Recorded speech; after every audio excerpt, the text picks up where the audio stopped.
Hello साथियों, नमस्कार। Welcome to जी चिल्स। जब पूरी दुनिया भारत के खिलाफ खड़ी थी, तब ईरान और आर्मेनिया बन गए भारत के असली रक्षक। एक दौर था साल 1994 का, जब भारत को अंतर्राष्ट्रीय मंच पर अकेला करने की साजिश रची जा रही थी।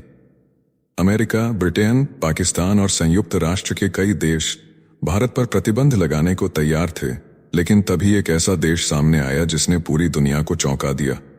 उसका नाम है ईरान, जिस पर इस वक्त हमारे मित्र इसराइल ने आक्रमण कर दिया है। और यह भारत का कर्तव्य बनता है कि हम दोनों देशों के बीच इस युद्ध को जल्द से जल्द रुकवा दें। एक दौर था जब ईरान ने बिना डरे भारत के पक्ष में आवाज उठाई, पाकिस्तान समर्थित लॉबी को सीधी चुनौती दी और कहा, भारत के खिलाफ कोई भी फैसला हमें मंजूर नहीं। अगर उस समय ईरान ये दाम ना चलता तो भारत पर संयुक्त राष्ट्र के प्रतिबंध लग सकते थे और हमारी विकास यात्रा थम सकती थी।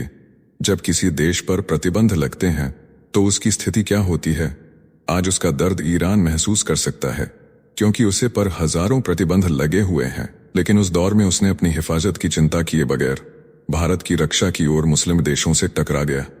आज वही इतिहास खुद को दोहरा रहा है।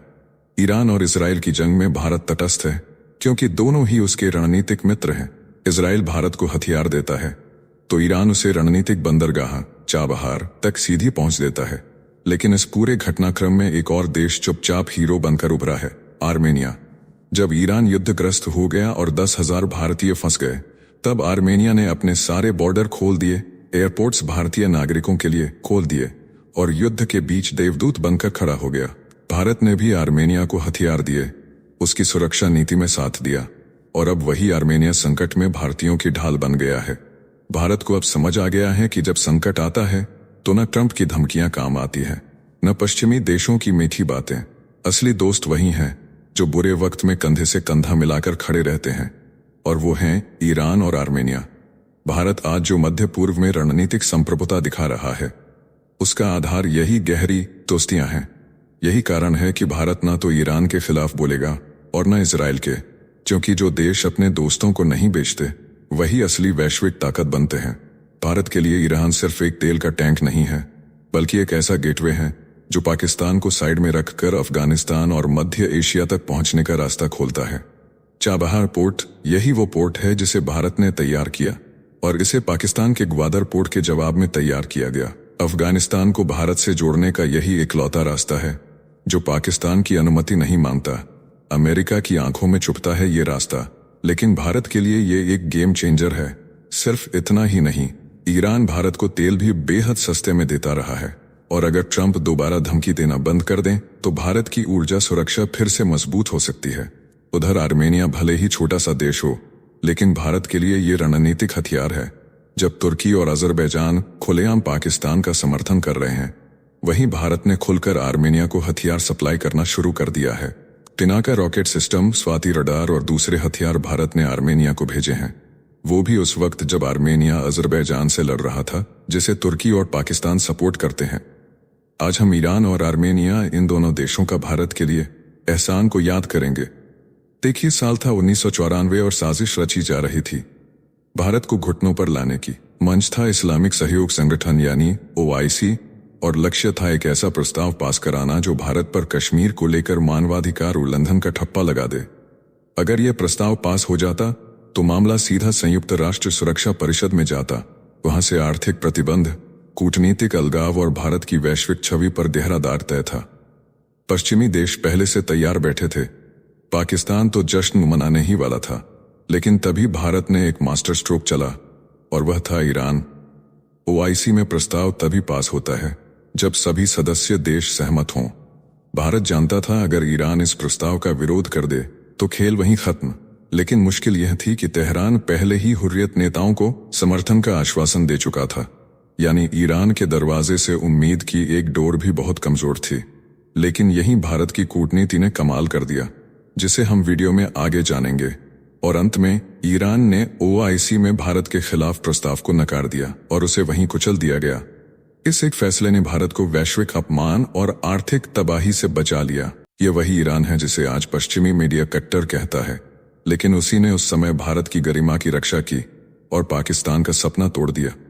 आज जब इजराइल और ईरान आमने सामने हैं, तब भारत चुपचाप एक एक कदम तौल रहा है, क्योंकि भारत नहीं भूलता कि संकट की घड़ी में कौन साथ था।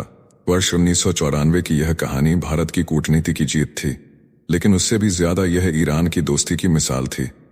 तत्कालीन विदेश मंत्री दिनेश सिंह, जिनकी तबीयत बहुत नाजुक थी, व्हील चेयर पर बैठकर ईरान पहुंचे और दुनिया ने जो नजारा देखा वो इतिहास बन गया। तेहरान एयरपोर्ट पर खुद ईरान के विदेश मंत्री डॉक्टर अली अकबर वेलायती उन्हें लेने आए। व्हील चेयर की पकड़ को थामते हुए वेलायती ने पूछा, क्या वाकई यह इतना जरूरी है? और तब भारत के बीमार लेकिन अडिग मंत्री दिनेश सिंह ने सिर्फ एक मुस्कान के साथ वो गोपनीय राजनयिक पत्र सौंप दिया, जिसमें भारत की इज्जत, अस्मिता और भविष्य लिखा था। फिर हुआ वो जो शायद इतिहास के पन्नों में चुपचाप दर्ज है, लेकिन आज भी दिल को छू जाता है। पूरे दिन चली मैराथन, मीटिंग्स, चाय के प्याले, भरोसे की बातों और दिलों की भाषा में डूबा हर संवाद। और जब शाम ढली तो दिनेश सिंह के हाथ में था ईरानी राष्ट्रपति रफसंजानी का वचन। भारत को नुकसान नहीं होगा, ईरान प्रस्ताव को समर्थन नहीं देगा। वो सिर्फ एक जवाब नहीं था, वो था भारत की संप्रभुता पर लगे संभावित काले धब्बे को मिटा देने का ऐलान। वो था दोस्ती, भरोसे और इंसानियत की जीत। तेहरान की धरती पर उस दिन भारत अकेला नहीं था, उसके साथ खड़ा था एक ऐसा ईरान जो मजहब, राजनीति और दबावों से ऊपर उठकर सिर्फ दोस्ती निभा रहा था। और आज जब दुनिया फिर दो ध्रुवों में बंटी है, भारत जानता है इतिहास कभी झूठ नहीं बोलता, और जो साथ खड़ा रहा उसे कभी भुलाया नहीं जाता। और उस वक्त जेनेवा के अंतर्राष्ट्रीय मंच पर जब पाकिस्तान ने अपनी चाल चली, तो भारत के पक्ष में दीवार बनकर खड़ा हो गया ईरान। पाकिस्तानी प्रतिनिधि ने जैसे ही प्रस्ताव रखा, तो ईरानी अधिकारी ने बिना कोई लागलपेट कह डाला, यह भारत और पाकिस्तान का आपसी मामला है, इसमें औपनिवेशिक ताकतों की दखल मंजूर नहीं। बस फिर क्या था, प्रस्ताव वहीं धराशायी हो गया और कश्मीर का नाम उस दौर में संयुक्त राष्ट्र की फाइलों से गायब कर दिया गया।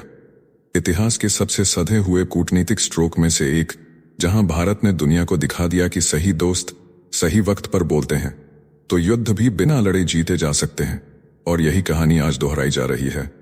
अब विदेश मंत्री हैं डॉक्टर एस जयशंकर, एक ऐसा राजनयिक योद्धा जिनके हाथ में है दुनिया की सबसे नाजुक डोर, ईरान और इजराइल दोनों को दोस्त बनाए रखना।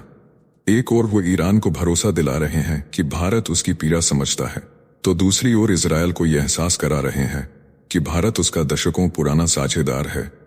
उधर जैसे जैसे जैसे पश्चिम एशिया की आग भड़क रही है, वैसे वैसे भारत ने भी बड़ा कदम उठा लिया है। मंगलवार को तेहरान स्थित भारतीय दूतावास ने वहां रह रहे सभी भारतीय नागरिकों और भारतीय मूल के लोगों को तुरंत शहर छोड़ने की सलाह जारी कर दी है। ये एडवाइजरी तब और ज्यादा गंभीर मानी जा रही है जब अमेरिका के पूर्व राष्ट्रपति डोनाल्ड ट्रंप ने भी साफ साफ कहा, जो भी नागरिक तेहरान में हैं तुरंत बाहर निकलें। अब इस युद्धकालीन तूफान में एक देश भारत के लिए ढाल बनकर खड़ा हो गया है, आर्मेनिया। वहीं आर्मेनिया जो कभी खुद संघर्ष में डूबा था, आज भारत का सबसे बड़ा कूटनीतिक और सामरिक मित्र बन चुका है। तेहरान इस वक्त इजरायली ड्रोन और मिसाइल हमलों से थर्राता हुआ शहर बन चुका है।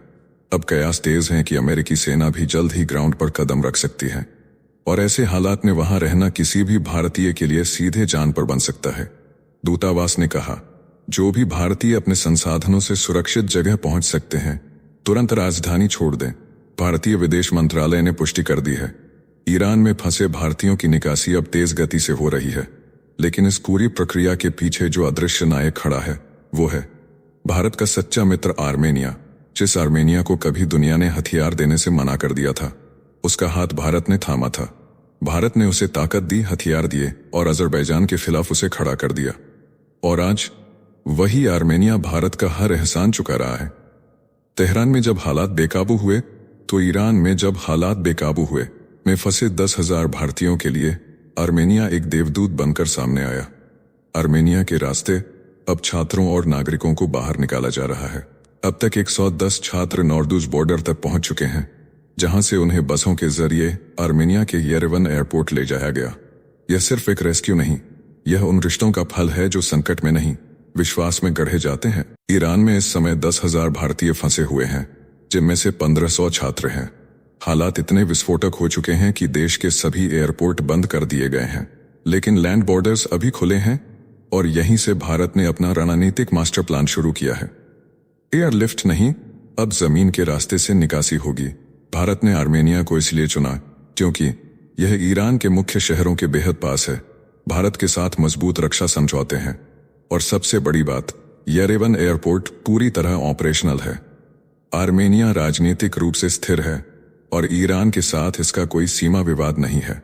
वहीं दूसरी तरफ ईरान के पड़ोसी पाकिस्तान, तुर्की और अजरबैजान जैसे देश या तो भारत के खिलाफ खुले हैं या फिर उनका रास्ता जंग के मैदानों से होकर जाता है।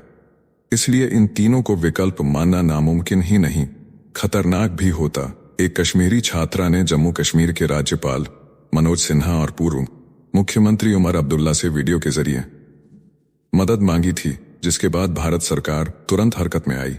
इस पूरी स्थिति को देखते हुए विदेश मंत्रालय 24 घंटे एक्टिव है और सभी फंसे भारतीयों की सुरक्षित वापसी सुनिश्चित करने के प्रयास जारी हैं।